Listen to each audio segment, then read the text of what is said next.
Indonesia, Anda kami kasih duit, tapi hilangkan pendidikan Pancasila dan BP7 dibubarkan. Ya, ya. Karena tadi orangnya kurang, dananya kurang. Ya. Saya tidak mau. Ya, tidak memang mau image Kesbangpol ini ya begitulah itu ya. itu.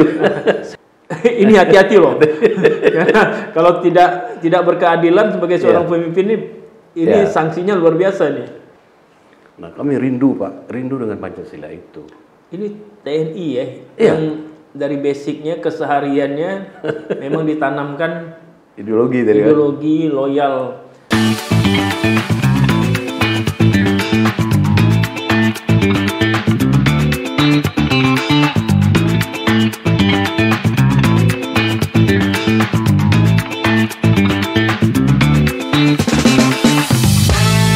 Sejenak kita, dialog asik. Halo sahabat Sekda Podcast, jumpa lagi kita di Sejenak Kita Dialog Asik. Kali ini kita kedatangan Pak Amini Maros. Beliau adalah Kepala Badan Kesbangpol Kabupaten Kuburaya, Provinsi Kalimantan Barat. Selamat malam Pak Maros. Selamat malam Bung Sekda. Terima kasih. Gimana kabarnya? Sehat? Alhamdulillah, sehat. Terima kasih sudah berkenan hadir di Sekda Podcast, Pak Terima Maros. kasih Bung Sekda. Saya merasakan suatu kehormatan bagi saya diundang di Sekda Podcast ini dan sudah lama sekali saya kepingin bergabung di Sekda Podcast ini. Sudah lama tahu, tapi belum ada kesempatan. Belum ada kesempatan. Dan hari ini Alhamdulillah dapat kesempatan. Bisa berkesempatan. Terima kasih Bung Sekda. Terima kasih sama-sama. Pak Maros di Kesbangpol udah berapa lama? Saya sudah 1 tahun 2 bulan. Oh, belum 2 tahun ya. Belum 2 tahun. Berarti belum bisa rolling gitu ya? Belum. Udah rolling dulu lah. Aturannya minimal 2 tahun ya. Siap. Iya. Sebelumnya? Saya sebelumnya di Bapeda. Di Bapeda kurang lebih 4 tahun setengah. Oke.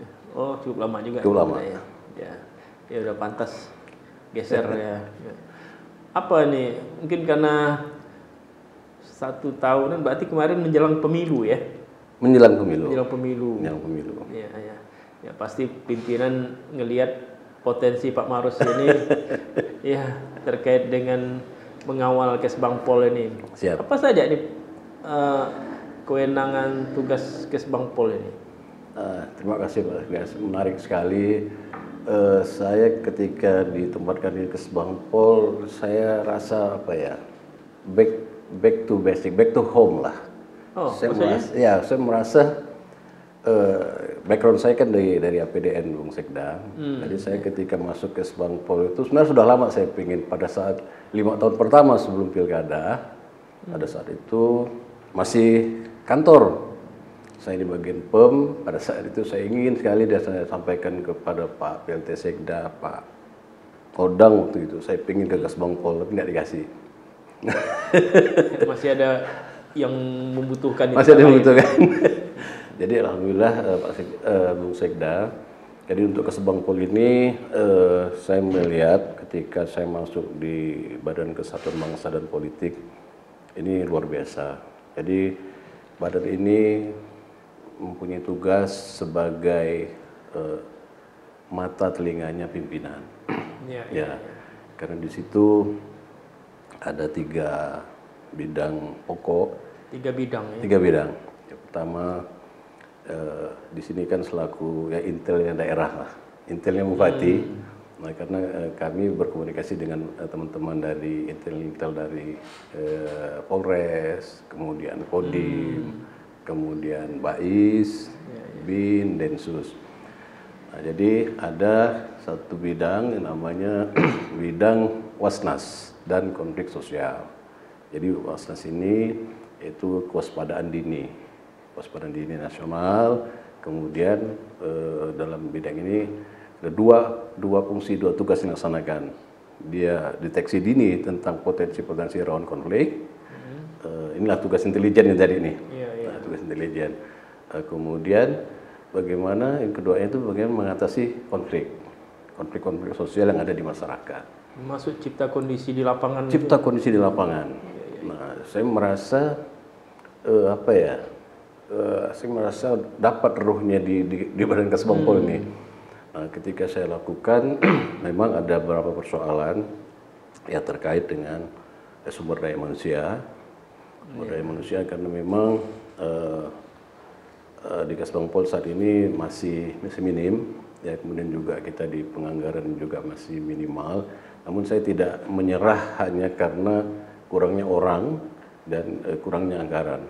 Nah, saya mencoba menjalin kemitraan, kemitraan dengan teman-teman dari dari instansi vertikal, TNI, Polri. Nah, ini yang bisa bersinergi nih. Nah, akhirnya kita kerjasama dengan teman-teman. Kemudian ada satu bidang lagi, politik dan kemasyarakatan. Politik dan masyarakat. Ini juga bicara tentang ormas-ormas atau organisasi-organisasi politik. Jadi semua organisasi politik yang di Kuburaya ini di bawah binaan Kesbangpol. Nah, termasuk ormas. Nah, ormas ketika saya masuk pertama itu 162. Nah, itu kelembagaannya legal itu? Legal. Semuanya? Terdaftar. 162. 162. Luar biasa. Nah, sekarang nih terakhir saya cek kemarin 202. Oh.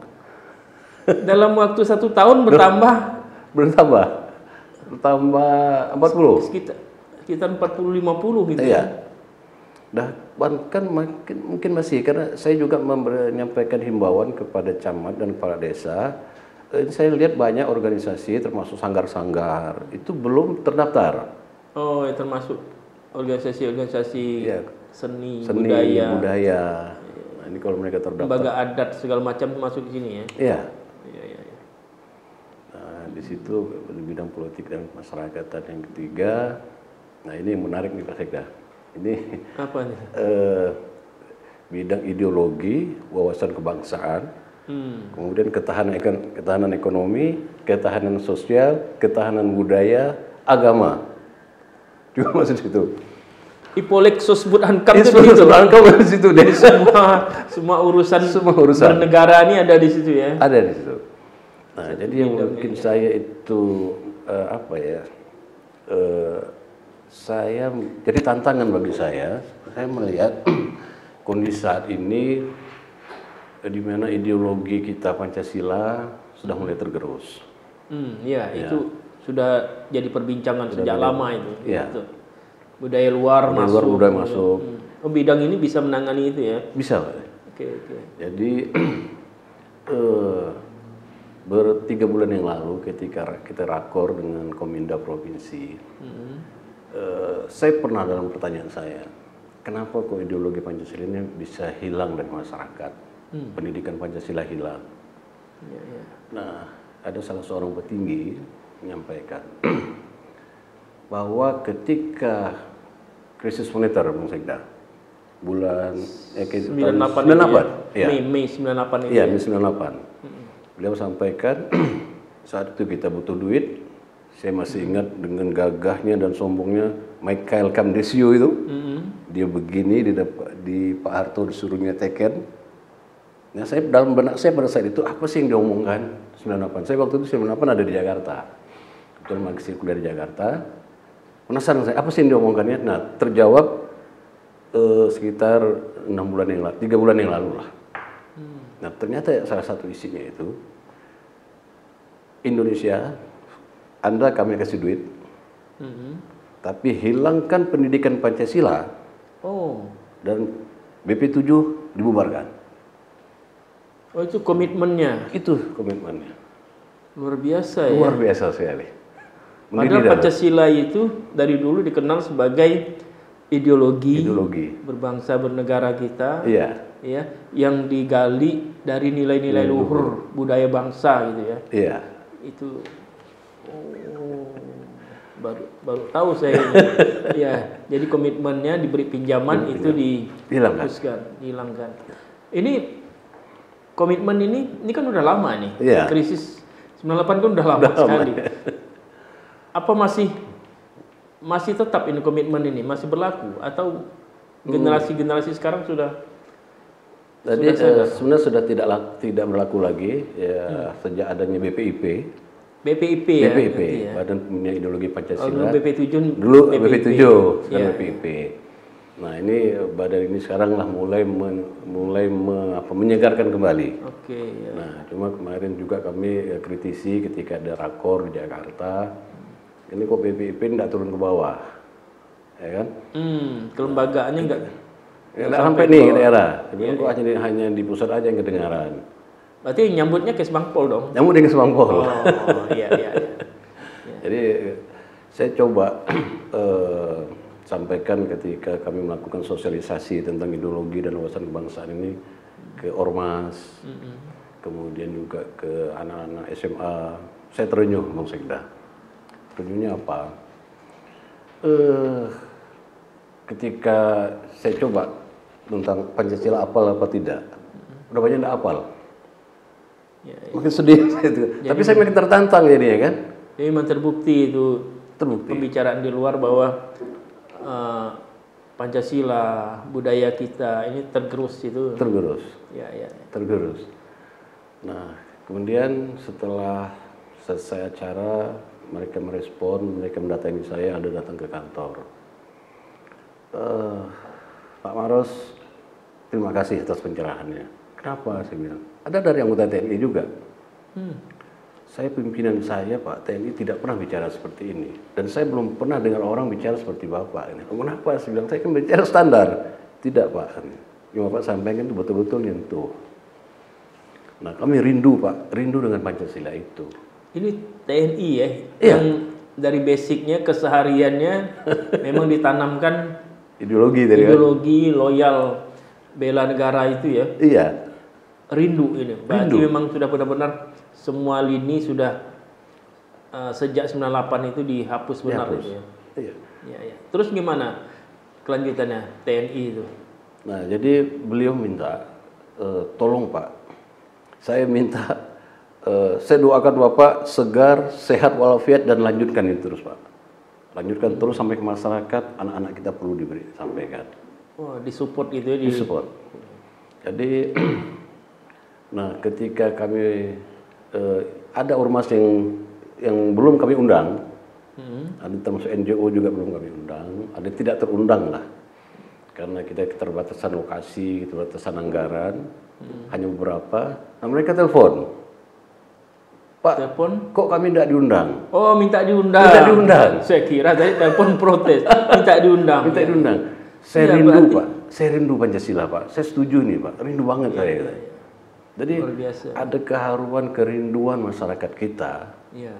tentang Pancasila itu, Bung Sekda.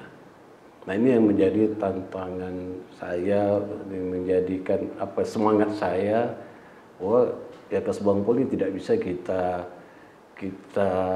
kerjakan dengan ecek-ecek. Iya.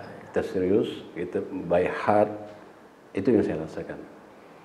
Nah, Walaupun dengan kondisi keterbatasan tadi ya. iya, Iya. Luar biasa ya. Kalau ini menarik ini cerita Pancasila ini.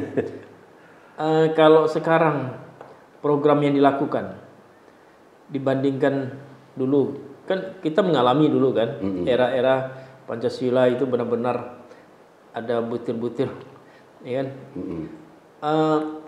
Dibandingkan sekarang program yang dilakukan, gimana? Ada keterlambatan untuk mewujudkan itu, mencapai itu? memang ada keterlambatan. Jadi saya 2 kali rakor, suara saya cukup lantang di pusat Pak Sekda. Iya. Ya harus ya. Iya.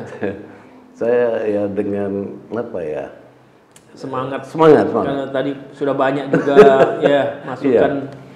Saya bilang ini BPIP dana anggarannya banyak. Kemana Anda? Tidur apa Anda? Saya bilang gitu. Ditantang Iya, kayak gitu. ditantang Ya. gitu. Jadi, nah akhirnya coba saya bilang, dulu kita ada penataran P4, pola 48 jam, pola 60 jam, 120 jam, 200 jam. Sekarang mana nih? Buku-buku juga nggak ada. Akhirnya mereka jawab sebulan kemudian. Dikasih, Pak Maros, kita sudah buat buku pendidikan Pancasila. Mulai dari PAUD, TK, SD, SMP, SMA. Masyarakat mana, saya bilang. Itu belum. Ya udah, enggak apa-apa, saya bilang lagi kan. Itu akhirnya Bung Sekda. Kalau mereka sudah mulai ada kesadaran lah dari pemerintah pusat untuk kembali merefresh, menyegarkan kembali ideologi Pancasila ini di tataran dunia pendidikan. Nah, kami mencoba di Kesbangpol ketika 2 kali saya melakukan sosialisasi tentang ideologi Pancasila. Saya merasa gapnya itu antara saya dengan anak-anak SMA ini terlalu jauh. Ya, anak-anak milenial ini kan dia punya pola pikir berbeda nih. Terus saya penyampaian kita kan tidak mungkin sama antara kita sama dia. Nah, timbul ide saya, Pak Sekda. Kita punya anak-anak Purna Paskibraka. Jadi PPI itu. Nah, jadi PPI ini saya lupa di keputusan BPIP nomor berapa. Mereka ini ketika sudah melakukan tugas naik dan menurunkan bendera 17 Agustus, kemudian 1 Juni tahun selanjutnya, nah mereka dikukuhkan sebagai duta Pancasila. Nah, ini yang rencana saya, anak-anak ini yang saya jadikan mitra, bukan saya nyebut, saya manfaatkan. Inilah mitra Kesbangpol nantinya yang akan mensosialisasikan pendidikan Pancasila di sekolah. Karena umur mereka kan tidak begitu jauh nih. Jadi pola pikirnya mendekat. Memang anak-anak Gen Z ini ya. Anak-anak Gen Z. Nah, untuk yang masyarakat, saya punya pemikiran gimana kita bikinkan lagi buku pendidikan Pancasila itu kita bagikan ke masyarakat. Jadi dulu kita yang namanya Pancasila kita tahu, kita hafal, nama-nama menteri kita hafal. Nah, sekarang boro-boro lagu-lagu kebangsaan aja kita nggak ada yang hafal. Nah, jadi di dalam buku itu kita selipkan lagu-lagu kebangsaan. Sambil tentang ideologi Pancasila itu tadi, betul-betul Pancasila, terus bagaimana masalah kewarganegaraan. Nah, ini kan sudah biasa, ini kerja besar ini.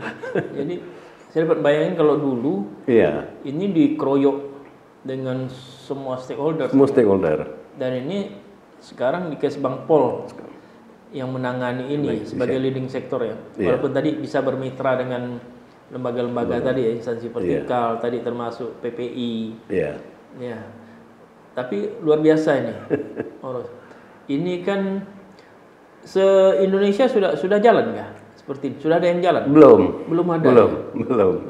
Memang ini tantangan luar biasa karena di tengah tadi ya mungkin masih ada keinginan pihak-pihak yang tertentu tadi ya untuk menghapus nilai-nilai Pancasila ini tadi. Dari Kesbangpol Pak Maros ini sendiri sampai dengan saat ini program yang terencana untuk itu, rencana aksinya itu. Rencana aksi. Itu konkretnya gimana itu? Jadi begini Bung Sekda. Kami alhamdulillah kami juga didukung oleh Pak Sekda dan Pak Bupati. Jadi pertama yang kami lakukan, kita mengajak mitra Kesbangpol nih. Mitra-mitra ini kita ajak mereka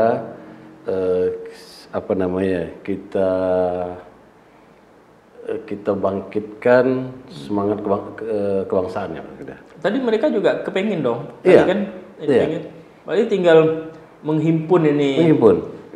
Ya, katakanlah potensi-potensi yang tersebar ini, yang rindu tadi semuanya, tinggal mengkoordinir, menghimpunnya ya.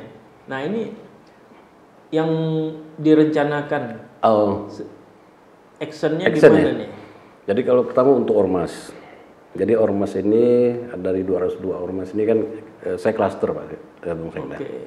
Jadi ada ormas keagamaan, ada ormas budaya, etnis, kemudian ada juga ormas yang pendidikan, ormas kebencanaan. Nah ini ormas-ormas inilah yang jadi sasaran saya nanti.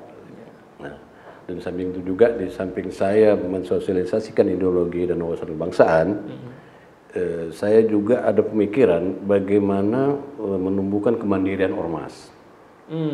Nah, jadi saya melihat ormas-ormas ini ada di salah satu divisi mereka itu kan ada divisi ekonomi, ada yang misalnya pendanaan.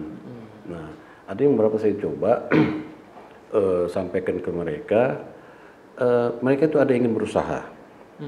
Nah, jadi ketika ingin berusaha, mereka ini tidak tahu informasi, jadi belum dapat informasi apa sih yang bisa diberikan oleh fasilitas apa yang diberikan oleh pemerintah.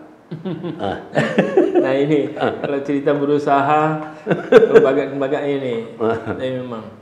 Tapi setidaknya di kelembagaan mereka sudah ada katakanlah semangat visi untuk kemandirian tadi ya, berusaha. Tinggal apa core bisnisnya apa yang mau dikembangkan itu yang belum ini ya, belum cerita variabel-variabel berusaha lainnya ya. Belum. Oke. Tapi menarik kembali tadi Pak Maros terkait dengan ideologi Pancasila. Memang ini kan harus ditanamkan karena nilai-nilai luhur bangsa ini kan. Inilah jati diri bangsa ya, Pancasila ini ya. Nah, dengan segala keterbatasan tadi di Kesbangpol sendiri ya, dengan potensi sebenarnya modal sosialnya banyak tadi ya. Banyak. Instansi vertikal, ormas tadi semuanya sudah semangat ya. Modal sosial udah ada. Tinggal mengkoordinirnya. Target Pak Maros kan nggak mungkin Pak Maros selamanya di Kesbangpol ini kan.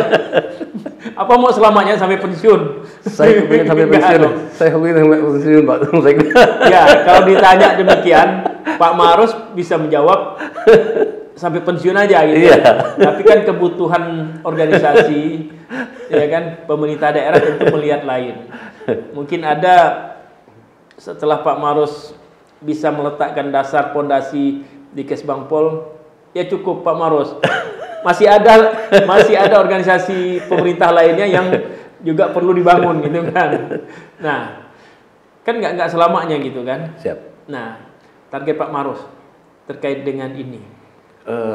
Target saya pertama Bung Sekda, saya ingin pertama menampakkan pondasi ke kawan-kawan di Kesbangpol bahwa Kesbangpol ini instansi yang besar.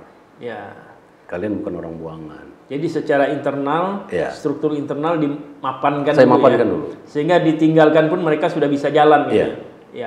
Jadi untuk 1 tahun pertama memang saya internalisasi, saya bangkitkan semangat teman-teman. Bahwa kalian ini bukan orang buangan, ya kan? Dan saya menumbuhkan rasa kepercayaan diri mereka.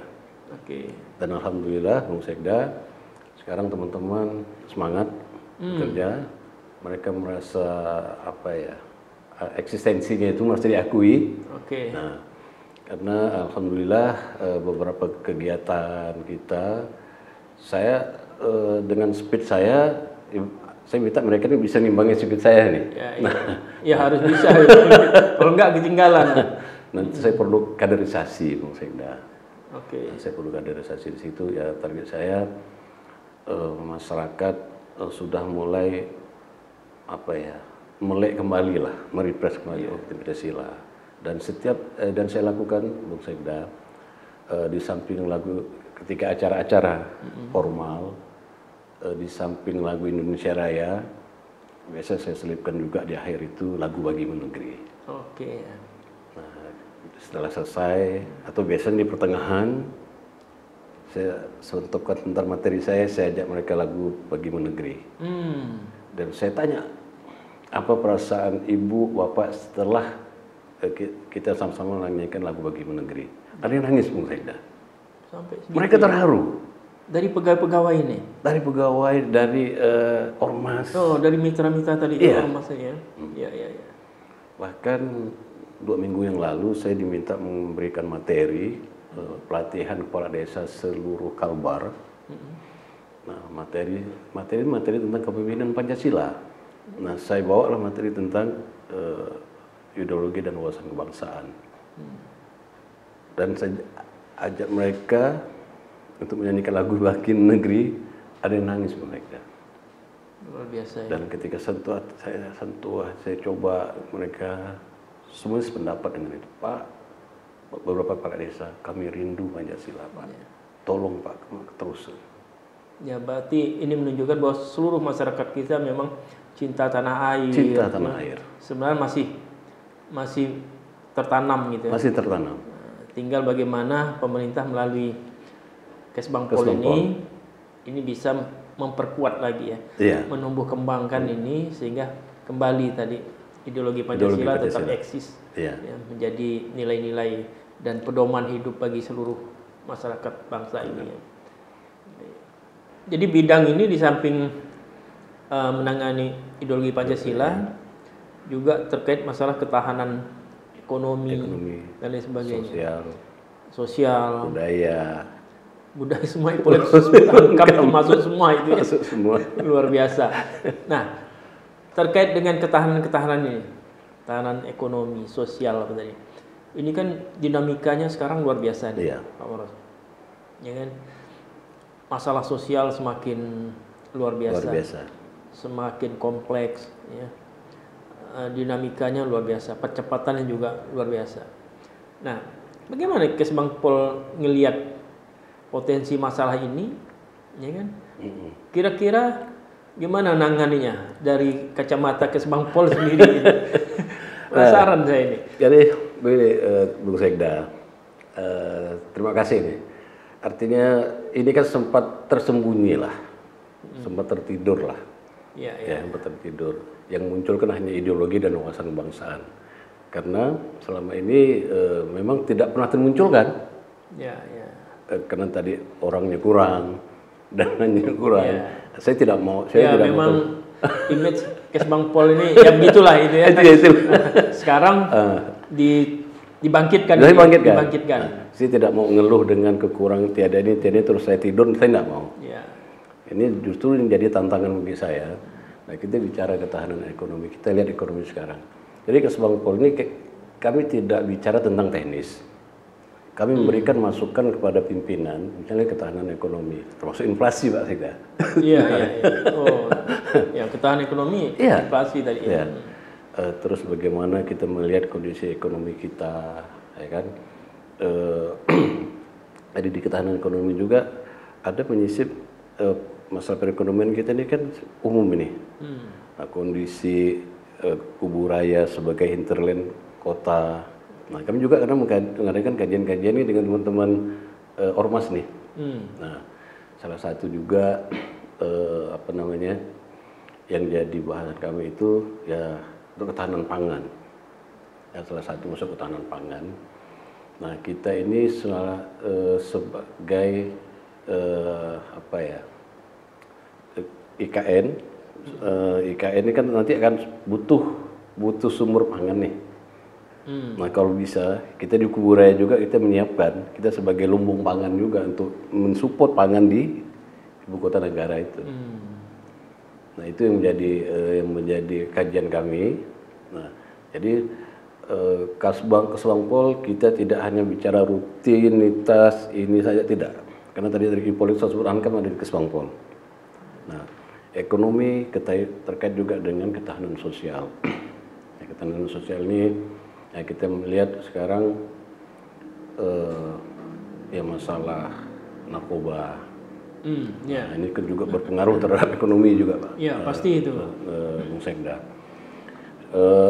Kalau Kubu Raya ini karena kami juga sekretariat P4GN, kami sering rapat dengan teman-teman dari BNN dan pihak Polres Kubu Raya. Beberapa yang kita tahu, kita tangkap lah, teman-teman yang nangkap ya, kami sih tidak. Salah satu motif itu ekonomi. Ini maksudnya pelakunya? Pelaku karena tuntutan ekonomi. Ekonomi. Tapi kalau pengguna mungkin karena kelebihan ekonomi, enggak juga ya? Enggak juga. Karena menyasar juga ke masyarakat. Kita ada masyarakat bawah ya? Ada 1.700.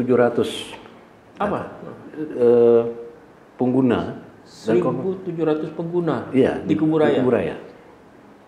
Itu ibarat gunung es saja itu barangkali itu. Es saja. Itu puncaknya aja itu kali ya. Jadi di bawah yang nggak kelihatan mungkin banyak. Iya ya. Dan itu salah satu kejahatan luar biasa itu, Sangat luar masalah biasa. narkoba itu ya. Sangat luar biasa. Itu juga jadi ya karena sekretariatnya di Kesbangpol ya, P4GN-nya ya. Iya. Luar biasa. Jadi ada satu desa cukup miris. Nah, saya tidak tahu juga ada aturan itu. Yang bertanya kepada saya pada saat itu teman-teman dari kepolisian juga, Pak, bagaimana kami memperlakukan ini anak-anak di bawah umur? Kalau mencuri di bawah 2,5 juta tidak bisa dihukum. Nah, Di bawah umur ini di usia usia anak-anak SD, SMP. Nah, di desa, salah satu desa tempat kita, dia curi kelapa. oke. Dinilai angkanya sekitar 2 juta atau di bawah 2,5 juta totalnya. Udah selesai. Nanti duit itu dibelikan di narkoba.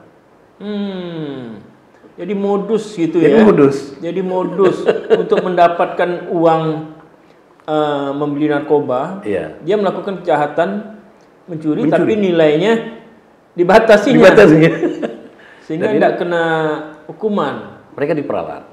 Jadi tidak bisa dengan orang dewasa. Akhirnya lewat anak-anak. Ada yang mengkoordinirnya berarti, Iya. ada yang mengendalikan. Ada yang mengendalikan itu. Dan intelijen udah tahu itu. Sudah ya? tahu. Sudah tahu. Nah, ada jadi persoalan kita di Kuburaya, Bang Sekda. Ya bayangkan aja 1.700. Kita tidak punya anti rehab. Iya. Sampai tergerak hati saya itu, saya kepingin bentuk yayasan. Oke. Saya bentuk yayasan karena bayangin 1.700 orang. Itu sampai kapan? Ya. Sampai kapan selesai ini? Akhirnya makin bertambah. Miris. Nah, ini sedangkan yang ada di provinsi, yang punya provinsi hanya kapasitas sekitar 200-300.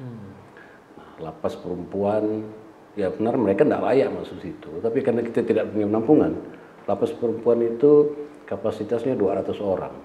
90% kasus narkoba. Ya, kita tanya alasannya apa? Ekonomi, ingin anaknya kuliah. Ya. Ya, dari umur itu ya macam-macam, sampai yang tua juga ada. Iya. Ya ini memang masalah narkoba. Ya, Semua negara, semua daerah memang iya. menghadapi. Makanya harus diperangi memang. Iya. 3 kejahatan luar biasa yang harus diperangi itu salah satu narkoba Narkoba, ya. iya. Di samping korupsi dan terorisme itu ya. Iya. Ya. Nah, oke. Tentu Badan Kesbangpol ini yang mengkoordinasikan langkah ini sebagai sekretariat P4GN tadi. P4GN. Ya. Ada pihak-pihak yang bisa diajak berkolaborasi untuk Iya. menggerakkan ini ya. Menurut pantauan Pak Marus sendiri, setelah ini upaya-upaya ini dilakukan ya, sekali lagi dengan segala keterbatasan ini, Iya. progresnya gimana? Ada perbaikan atau malah kalah cepat dengan perkembangan kejahatan ini? Kalau kita lihat, ya kita kalah cepat lah. Nah, tapi kita tetap berusaha. Iya, berarti perkembangan di masyarakat kejahatan narkoba ini sudah berkembang dengan masif itu ya. Iya. Kalah cepat dengan kemampuan kita menangani ya. Iya. Itu luar biasa. Dulu kita Kuburaya hanya dijadikan tempat transit. Ya. Sekarang sudah Sebagai market. Tapi bukan produsen dong. Bukan. atau ada titik-titik sebagai produsen juga? Tidak ada. Di Kuburaya tidak. Kita coba dengan teman-teman tidak ada. Memang kita kan rawan, Bung Sekda. Di Kuburaya ini ya 3 pintu masuk darat lalu udara semua. Iya. Semua ke Kuburaya. Hinterland ibu kota lagi Hinterland kan. ibu kota. Jadi tempat pelarian dari kota ini gampang sekali gitu ya. Iya. Ya. Ya emang ini luar biasa memang masalah narkoba ini. Mudah-mudahan semua masyarakat juga ikut terlibat semua ya. Iya. Karena memang ini harus diperangi semua pihak. Tidak bisa hanya mengandalkan aparat saja ya. Setidaknya masyarakat ini bisa menjaga lingkungan sekitarnya, keluarganya, ya kan. Tidak, dan informasi apa secepatnya bisa diberikan sehingga intervensi yang dilakukan juga bisa secepatnya diambil langkah-langkah ya. Ada langkah yang kita ambil itu Bung Sekda. Kita sudah ada perda tentang penanganan pencegahan dan pemberantasan narkoba. Sekarang kami lagi menggarap peraturan bupati sebagai implementasi dari perda tersebut. Jadi dalam peraturan bupati itu sudah kita susun rencana aksi. Ya, ya. Jadi rencana aksi. Jadi setiap OPD yang sesuai dengan tugasnya masing-masing. Oke. Jadi kita bicara narkoba tidak hanya bicara Kasbangpol atau bicara kepolisian atau BNN, semua terlibat. Kesehatan, pendidikan, di Bapedalitbang, di mana beberapa OPD terkait. Ini kita jadikan satu. Siapa mengerjakan apa itu jelas. Ya. Ini kami mohon dukungan dari Pak Bupati dan Pak Sekda mempercepat perbuk ini agar kita kebetulan kita lagi menyusun anggaran 2025, kami berharap sudah termasuk di OPD masing-masing. Siapa mengerjakan apa? Rencana aksinya udah Rencana aksi. jelas ya. Iya. Memang mestinya sebelum proses penganggaran ini sudah ada nih sehingga masing-masing perangkat daerah tadi sudah mengacu alokasi anggarannya berdasarkan rencana aksi. Rencana aksi itu. Ya, ya. Ya semoga lah bisa dipercepat itu ya. Siap. Pak Maros ya. Perjuangkan. Nah, termasuklah ketahanan-ketahanan lain tadi. Ya. Ya. Ketahanan sosial, Ya, ketahanan sosial, budaya. budaya. Di Kuburaya sendiri ada berapa etnis ya? Di catatan kami terakhir ini ada 17 etnis. Yang besar 17 ya? Ada 17, jadi kalau yang besar sekali kan ada 6 gitu kan. Nah, Ya, Melayu, Bugis, kemudian Dayak, Madura, Jawa, kemudian Tionghoa. Nah, selain itu juga ada Sumatera, Banjar, kemudian NTB ada 17. Ya kita cukup heterogen, saya ya, ya, ya. Di ini kan, nah alhamdulillah juga di Kasbangpol ini ada forum pembauran kebangsaan namanya. Ya. Nah inilah yang memayungi multi etnis ini tadi. Ini cukup efektif, Bung Sekda. Oh, forum ini eksis ya, aktif gitu ya? Aktif. Nah, jadi awalnya sih memang masih tertati nih. Nah kami saya bermitra dengan Perkumpulan Merah Putih. Oh, ada perhimpunan ya? Ada, jadi Ormas, Perhimpunan Merah Putih, mereka memayungi etnis Semua ini. etnis. Ya, karena saya masih kekurangan orangnya tadi, saya manfaatkan ini. Saya ajak bermitra. Bermitra ya? Nah ini terus SK Bupatinya sudah ada untuk tim forum pembauran ini. Forum pembauran. Nah kalau yang sudah berjalan, sudah ready sekarang kan forum kerukunan umat beragama. Oh, dalam hal keagamaan ada forum kerukunan umat beragama, FKUB ya? FKUB. Ini juga eksis mengkoordinir kegiatan masing-masing agama. Iya. Jadi kalau dalam rangka mengkoordinasikan. Mengkoordinasikan. Kalau kita khawatir ada konflik SARA, isu-isu SARA, nah ini cepat nih. Ya, ini juga ya di Kalbar kan ini rawan ini kan. Rawan. Terkait dengan isu SARA. Iya. Kalau dilihat di Kuburaya sendiri gimana? Kan tadi heterogen sekali nih. Iya. Kuburaya. Kalau di Kuburaya potensi untuk konflik horizontal itu sangat besar. Potensinya besar. Sangat besar karena itu tadi. Tapi bisa diredam, dikendalikan di gimana? Nah, jadi kita sebelum forum pembauran kebangsaan kita juga ada yang di bidang kewaspadaan dini, ada tim kewaspadaan dini.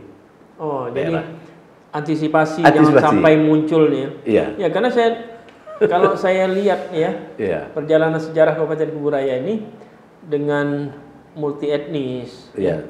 dengan kompleksitas karakteristik masyarakat perkotaan, pedesaan. Iya. Kalau saya lihat sepanjang perjalanan sejarah ini, alhamdulillah. Untuk konflik horizontal ini nggak sampai mencuat meledak gimana gitu ya. Nggak seperti beberapa daerah lain lah ya, yang akhirnya meledak gitu ya. Oh, jadi strateginya itu tadi ya, dari hulunya, dari awalnya sudah diantisipasi deteksi dan menggerakkan tadi potensi-potensi komponen-komponen kayak FKUB, UB, ya, forum pembauran kayak forum kebangsaan, pembauran itu. kemudian teman-teman dari kepolisian. Ya tentu aparat TNI Ya. Polri juga dengan strukturnya sampai ke bawah juga ini pasti tidak tinggal diam ya. Iya, kita pakai grup WA juga, Bung Sekda. Jadi ada isu, ya kita cepat kita sampaikan. Nah, nanti kita pertemuan informal. Ya, oh ya, tidak masih formal ya karena ini perlu langkah cepat ya. Langkah kan? cepat. Kalau formal nunggu surat undangan nunggu ini kelamaan gitu ya. Iya, luar biasa teman-teman yang vertikal, ya, TNI, Polri, teman-teman yang lain juga luar biasa lah. Ya, tapi itu luar biasa itu sebagai badan ya Kesbangpol ini bisa mengkoordinasikan, kan biasanya ya ada ego sektoral dan sebagainya. Tapi selama ini bisa bersama-sama itu solid gitu ya. Solid Bung Sekda. Luar Jadi biasa. alhamdulillah saya mencoba friendly lah. Ya. Jadi coba dengan gaya kita pertemanan. Makanya kami waktu itu minta izin dengan Pak Bupati dan Pak Sekda untuk hari-hari tertentu anak buah saya itu tidak berpakaian seragam seperti teman-teman ASN lainnya. Karena kami kadang biasa pertemuan itu di warung kopi. Oh, jadi fungsi intelijen. Nyamar itu ya. Nyamar. Ya. Nah, saya anak buah saya tidak punya basis intelijen. Saya punya teman intelijen. Saya suruh mereka ngajar anak buah saya. Oh, gitu. Jadi akhirnya berkompeten juga ya. Berkompeten. Mereka ada pakai tahap 1 dasar dulu, nanti ada lanjutan lagi. Oke. Berapa jumlah anak buah, Pak Mas? Kami total sekarang itu untuk ASN-nya ada 17. 17. Yang honornya itu ada sekitar 14 orang. 31 lah gitu ya. Ada lagi menarik, masih ada lagi tugas Kesbangpol terkait dengan pemantauan orang asing. Ini cukup riskan juga. Riskannya? Ya, memang besar potensi di Kuburaya? besar. Kita banyak perkebunan. Oh, Nah, ya. biasanya Investasi asing juga banyak di Kita Kuburaya masuk, ya. Iya. Ini kalau kita Apalagi gerbang ini tadi ya. ini gerbang ini tadi. Apalagi kita melihat sekarang Bandara Supadio sudah tidak jadikan bandara internasional. Oke. Artinya post immigration tidak stay. Nah, kami kemarin saya datangi dari imigrasi. Saya bilang dengan kondisi kayak ini, Anda harus siapkan orang stay di sana. Karena bagaimana kita memantau mereka datang? Mereka bisa aja datang dari Jakarta langsung ke tempat-tempat kita. Iya. Nah, saya minta dengan teman-teman dari imigrasi pantau dan kasih tembusan juga ke Kesbangpol. Supaya kami juga bisa pantau. Jangan nanti ketika sudah ada persoalan, baru heboh. Ya. Jadi ada tim pora tuh. Bung Sekda. Ya itu memang harus dalam rangka menjaga ketahanan negara dan bangsa. Kita bukannya suudzon gimana ya terhadap orang asing ya. Tapi patut kita waspadai. Siapa tahu ada susupan-susupan paham radikal, narkoba. Itu juga gini. Cukup banyak juga ya. Cukup banyak. Asing Kuburaya ya. Dan mereka bekerja tadi di investasi asing tadi yang ada di Kuburaya. Nah itu kan kalau sudah di masyarakat itu kan ada kaitannya juga dengan pemerintahan yang di bawah ini ya. Iya. Desa, RT, RW. Kesbangpol juga bersinergi dengan mereka berarti ya. Bersinergi. Luar dari biasa. kecamatan, desa. Iya. Saya juga bikin grup dengan kecamatan dan alhamdulillah Bung Sekda, ya teman-teman dari kecamatan responnya cepat. Luar biasa. Jadi dengan 17 ASN, 14 honorer, mengkoordinasikan semua elemen sampai pemerintahan terbawah juga ini ya. Manfaatkan teknologi WhatsApp-nya. Ya, memang ini menuntut kemampuan kepemimpinan yang luar biasa, bisa mengkoordinasikan ini semua tadi Pak Maros ya. Ini menarik ini, ya. kalau cerita dari 3 bidang tadi ya, Ya, karakternya beda-beda nih kan. beda-beda. Tentu tadi ada bidang yang menangani partai politik, Iya. gitu. Apalagi di era sekarang ini. Iya. Ini luar biasa nih suasana politik ini kan, ya pilkada kemarin baru berakhir kita pemilu, ya pemilu nasional, pilpres, ya. Sekarang udah masuk tahapan pilkada. Iya. Tentu mesin-mesin politik ini sudah panas. Sudah ini. panas. Gimana Pak Marus melihat potensi di kubu Raya sendiri? Pertama gini, Bung Sekda, di memang 3 bidang ini, saya merasa karena tadi satu saya merasa ada tambahan 1 bidang lagi lah, khusus di ketahanan ekonomi, sosial, budaya.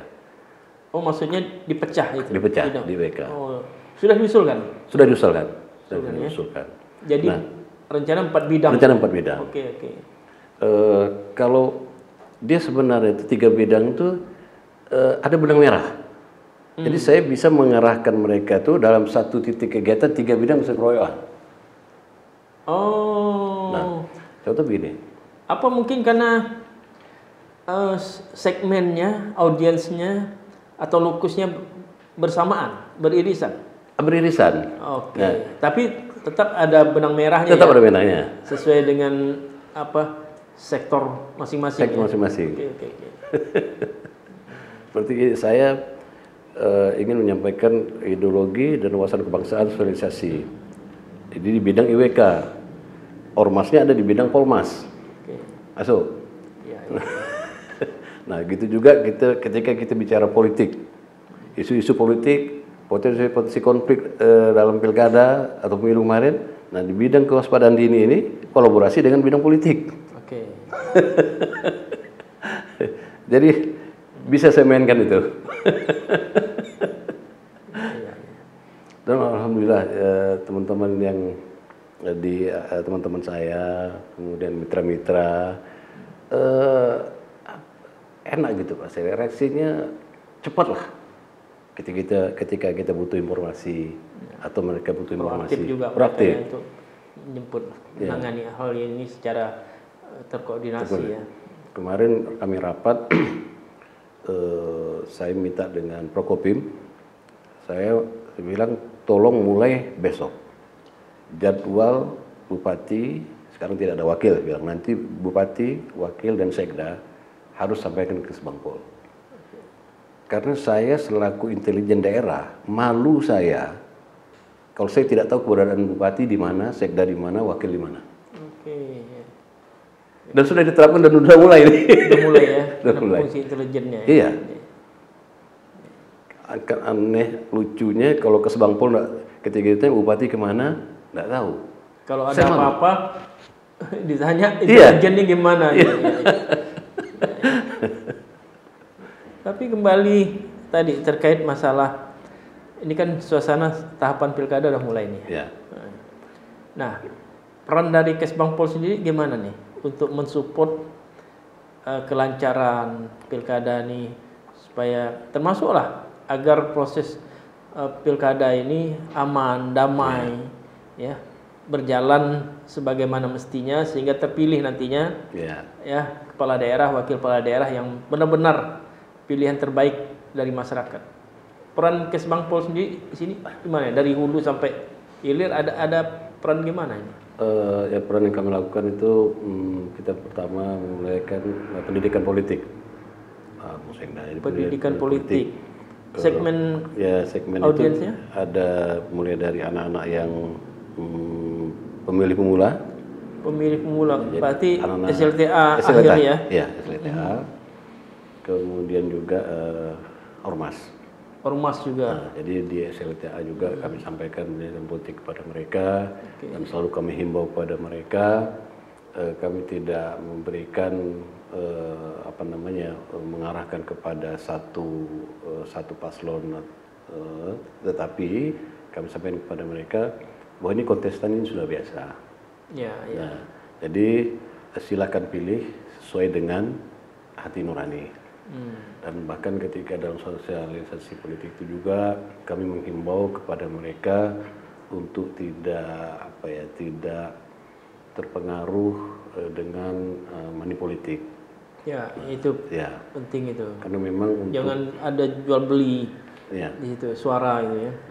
kalau untuk memilih mula Gen Z di Kubu Raya ini cukup besar, Bung Senda. Ada sekitar 60.000 orang. 60.000 ya. Cukup besar.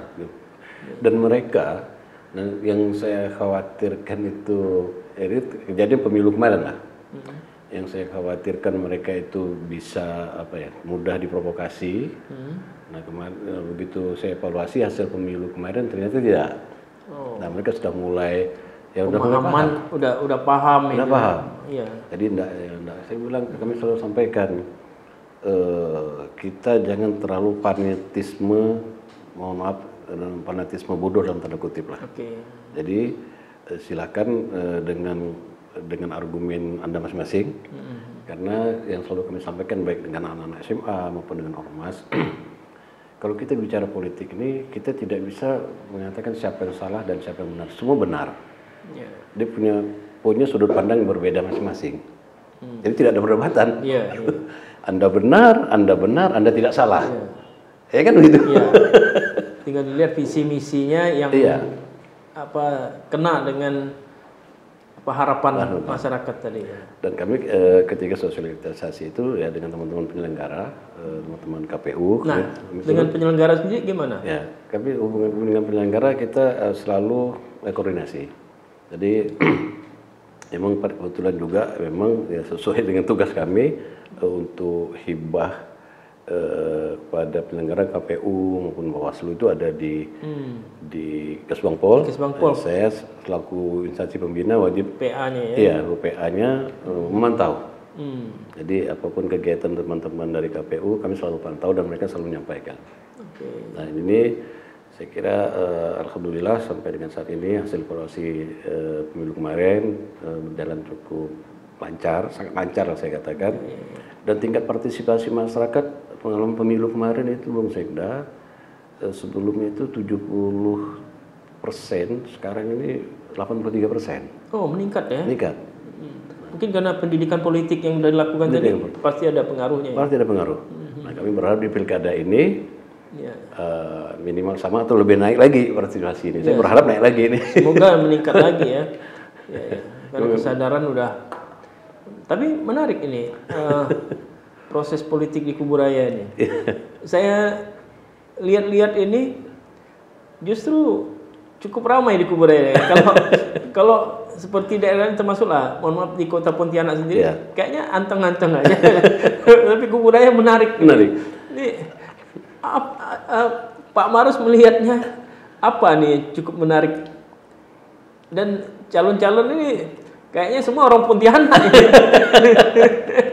Dari 3 calonnya orang Pontianak semua nih.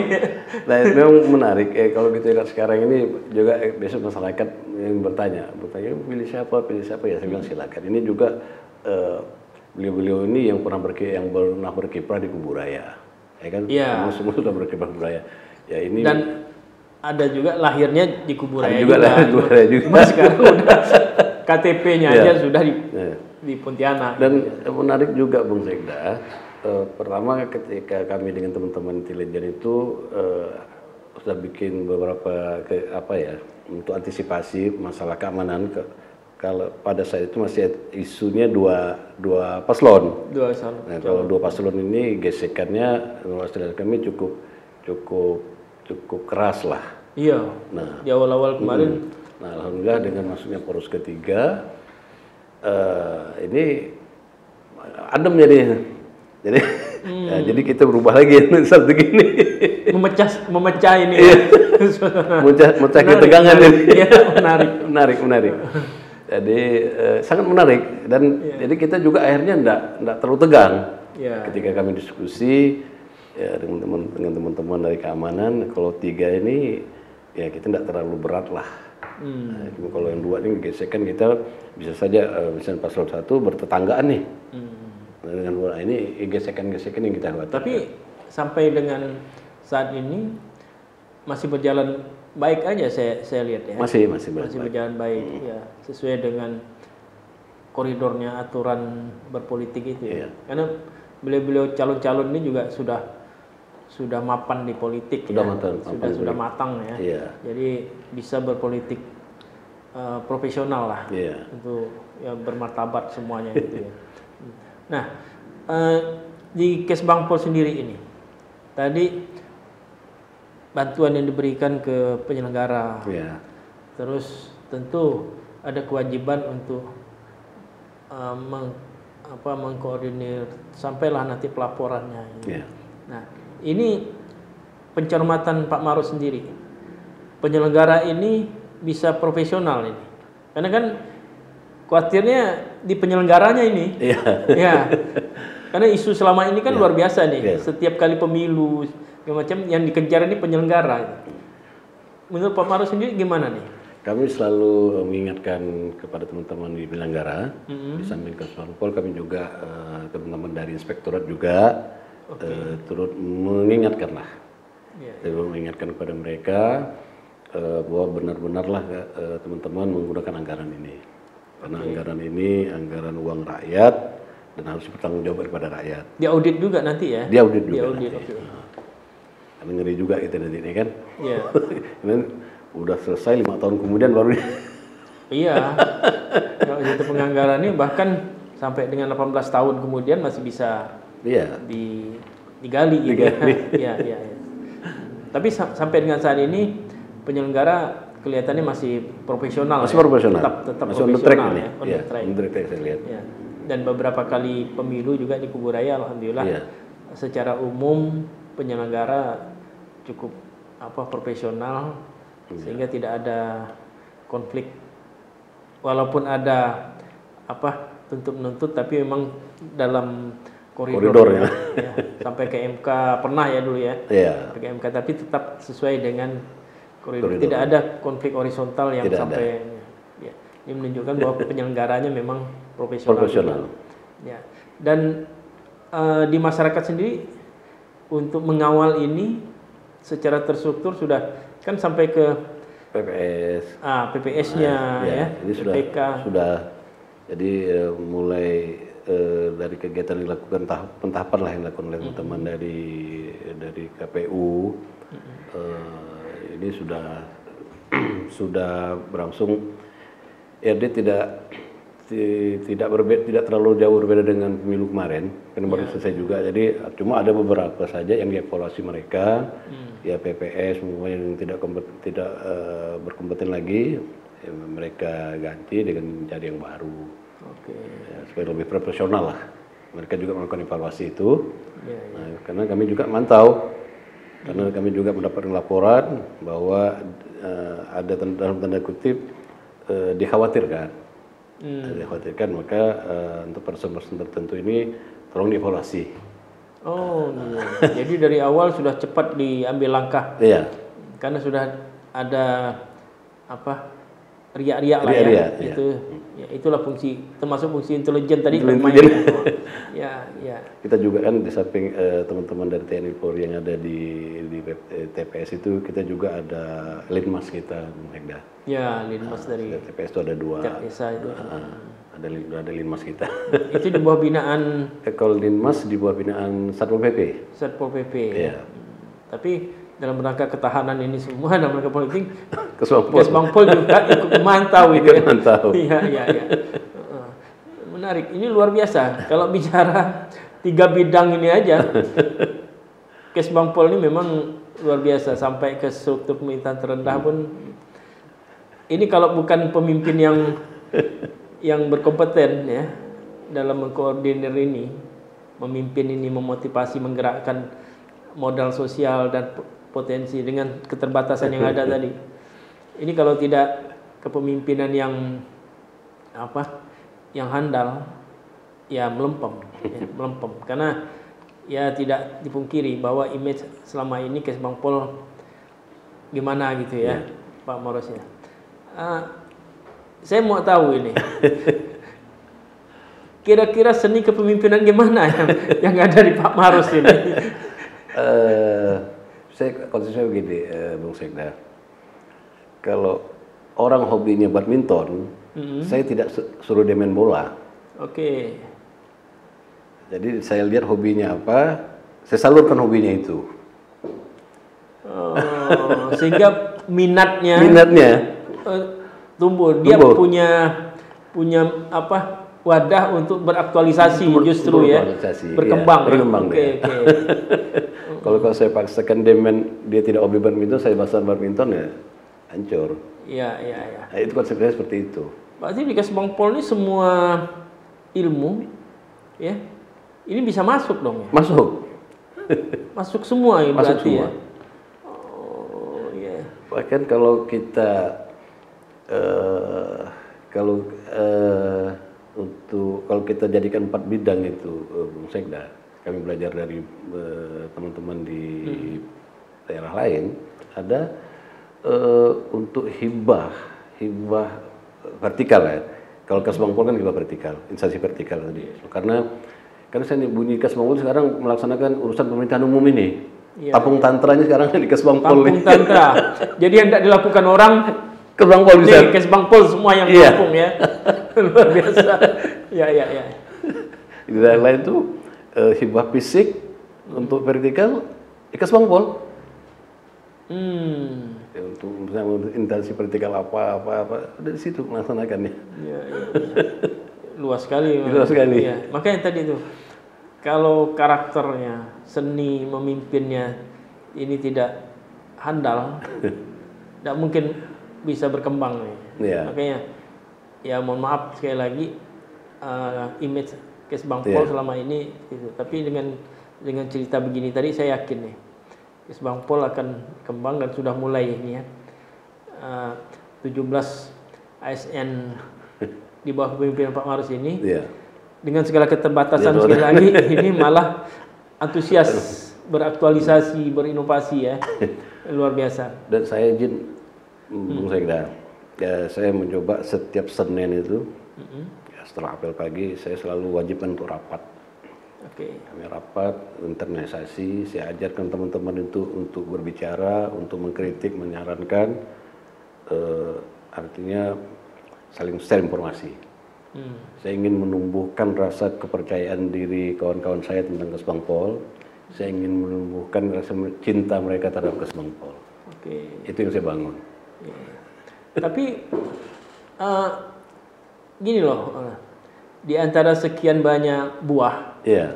biasanya ada itu yang satu dua yang tidak berkompeten lah. Iya. Kalau di Kesbangpol sendiri gimana? Ada ini. Ada yang mungkin ya karena teman-teman. Nah, terus treatment apa yang Pak Marus lakukan? Saya pakai Punishmentnya segala macam. Saya tidak lakukan punishment karena saya berpikir juga bahwa mereka sudah terkandung udah masuk dalam pendalaman bahwa mereka ini orang buangan, ya kan? Nah, ada yang masih bisa saya bangkitkan. Oke. Nah, orang yang nggak bisa dibangkitkan? saya lapis. Oh, Nah, saya cari SDM lain lapis. ya tetap diberi kesempatan Tetap untuk diberi bangkit kesempatan. ya, Tetap saya beri kesempatan untuk bangkit. dimotivasi ya. Nah, ini saya lapis. Iya. Saya tidak membunuh karakter mereka, tetap saya lapis. Karena ada teman-teman juga yang mungkin ada yang 2 bulan lagi mau pensiun, ada yang 4 bulan lagi mau pensiun. Jadi di Kesbangpol itu ada satu bidang tidak ada pejabat. Oke.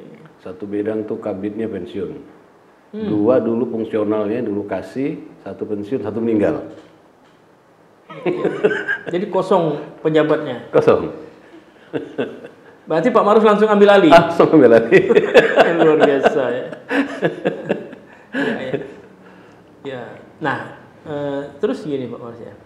Pak Marus melihat 17 ASN, 14 honorer ini dengan masing-masing karakter. Tentu kemampuannya juga berbeda-beda ya. Ini kan jadi tanggung jawab pimpinan ini. Iya. Ya. Sebagai seorang pimpinan, tentu Pak Marus kepengen dong bawahan ini juga sejahtera gitu. Iya. Ya. Bisa berkinerja Iya. baik tadi kan melalui upaya tadi termasuklah di tandem gitu kan. Iya.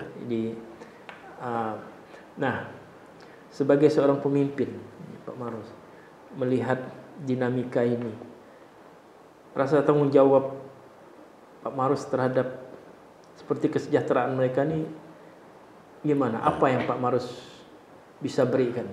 Nah. Ini hati-hati loh. Karena kalau tidak berkeadilan sebagai seorang pemimpin ini sanksinya luar biasa nih. Pertama, ketika saya masuk, kondisi kantor saya itu betul-betul dalam kondisi apa adanya. Iya, iya. Saya apa adanya, nah, saya tunjukkan. Pertama, saya dulu berkorban. Awal saya masuk tidak ada ruang rapat, tidak ada ruang rapat. Rapatnya di mana? Di kafe. Jadi rapatnya itu di tengah-tengah ruangan, meja-meja kerja dikumpulkan, dikasih spanduk, bekas spanduk itu udah rapat. Saya tidak mau menyerah, pasrah dengan keadaan itu. Nah, saya usulkan dengan Pak Sekda, Pak Bupati pada waktu itu, saya usulkan untuk menahan ruangan dan saya lakukan dulu. Saya dengan menggunakan sumber daya yang ada, ya kan, dapatlah saya 2 ruang rapat. Nah, ketika 2 dan untuk tempat ruang tamu aja nggak ada pertama. Saya bikin ada ruang tamu, kemudian untuk menyemangatkan kawan-kawan. Saya ini belum disahkan ya. Saya bikin logo Kesbangpol. Tumbuhkan dulu nih. Numbuhkan ini. Rasa cinta Kesbangpol. Institusi dengan pekerjaan ya. Iya. Itu yang saya tumbuhkan. Saya bikin logo. Saya bikin baju. Memang kalau melanggar dari aturan kepegawaian untuk baju, tapi saya minta izin pada waktu dengan Bapak. Itu inovasi. Inovasi ya. Saya berpikir saya ingin menumbuhkan rasa cinta saya dan anak buah saya. Dan terbukti. Bisa. Dan dia bangga dengan baju itu. Bangga. Ya. Oh. Ya, memang itulah tanggung jawab seorang pemimpin ya. Bagaimana memotivasi, menggerakkan bawahan tadi dengan segala keterbatasan pasti ya. Kalau dibilang cukup pasti nggak pernah cukup. Ya. Dengan kondisi itu bisa mendorong motivasi, menumbuhkan semangat dari dalam mereka sendiri. Ya. Dan terbukti beberapa program bisa jalan ya. Sambutan masyarakat bisa. Sambutan masyarakat luar biasa. Malah rindu dengan. Rindu minta diundang. Minta diundang ya. Itu menunjukkan bahwa kepercayaan sambutan masyarakat terkait dengan kebijakan di Pak Maros sendiri, kinerja anak buah Pak Maros sendiri ini memang bisa menyemangati masyarakat juga untuk bersama-sama. Luar biasa. Ada satu kalimat juga yang saya sering sampaikan ke kawan-kawan. Saya bekerja karena saya ingin bekerja. Nah, ini kantor adalah ladangmu mencari rezeki. Nah, memang sampai ketika saya masuk, saya datang jam 7:30, kantor masih tutup, kunci banget gembok. Ya, bikin enggak apa-apa. Nah, jam 1, jam 10 baru datang, itu jam 2 udah pulang. Wah, ini enggak bisa nih. Tapi sekarang saya lihat maghrib mereka masih kerja. Karena kerja masih ada kerjaan Pak, Pak. Dan nanti saya alhamdulillah. Mereka mulai they know what they want to do. Ya itu nggak gampang itu merubah karakter. Apalagi mungkin sebelumnya ada pegawai yang ya sudahlah tinggal menunggu pensiun tadi ya. Itu luar biasa itu. Saya yakin itu Pak Maros di dalam memimpin badan ini ya. Ini pasti dirindukan ini ya. Dirindukan. Baik. Makasih Pak Maros. Terima kasih. Tidak terasa sudah 1 jam kita berdialog asik ini. Asik. Mudah-mudahan di lain kesempatan kita bisa lebih dalam lagi Terima kasih. dengan tema-tema khusus. Karena banyak hal tadi. Dari 3 bidang tadi luar biasa, tampung tantra semua Tampung ada di tantra. sini. Tampung Mungkin tantra. kita bisa dalami satu persatu nanti di kesempatan yang lain. Jadi mohon kalau kita undang lagi, Siap. Pak Marus berkenan hadir. Siap. Kiranya. Baik. Makasih Pak Marus, sehat selalu, sukses, dan jangan lupa bahagia. Terima kasih. Ya. Bung Sekda, saya merasa haru dan bangga saya bisa hadir di podcast Sekda ini karena saya ingin menyampaikan ini loh sebenarnya yang dibutuhkan Indonesia pada umumnya. Ya, Kita mencoba mulai dari kubu raya lah. mengawal ketahanan Saya mulai dari semua tadi ya. Nah, jadi Indonesia itu dan saya dengungkan karena siapa lagi menjaga negara kita Ya, kalau bukan kita. ya, memang harus ditumbuhkan semua semangat. Bahkan saya berkeyakinan sebenarnya, kalaupun saya mati dalam melaksanakan kegiatan ini, saya ikhlas. Itu dekat saya. Jihad lah itu ya. Jihad. Baik, baik. Ya, semoga apa yang menjadi visi misi cita-cita Pak Marus ya dalam membantu daerah, Ya. bangsa, masyarakat kita ini lebih punya ketahanan tadi ya. Ideologi, ketahanan ekonomi, ketahanan sosial, ketahanan budaya dan politik lain sebagainya tadi. Bela negara tuh dari situ. Bela negara. Ya, mari kita bela negara, Bela kita, negara kita untuk menuju Indonesia yang lebih maju. Maju. Ya. Makasih Pak Marus. Demikian sahabat Sekda Podcast, dialog kita asik sekali dengan Pak Amini Marus, Kepala Badan Kesbangpol Kabupaten Kuburaya Provinsi Kalimantan Barat. Jumpa lagi di sesi lain yang lebih asik tentunya. Wassalam.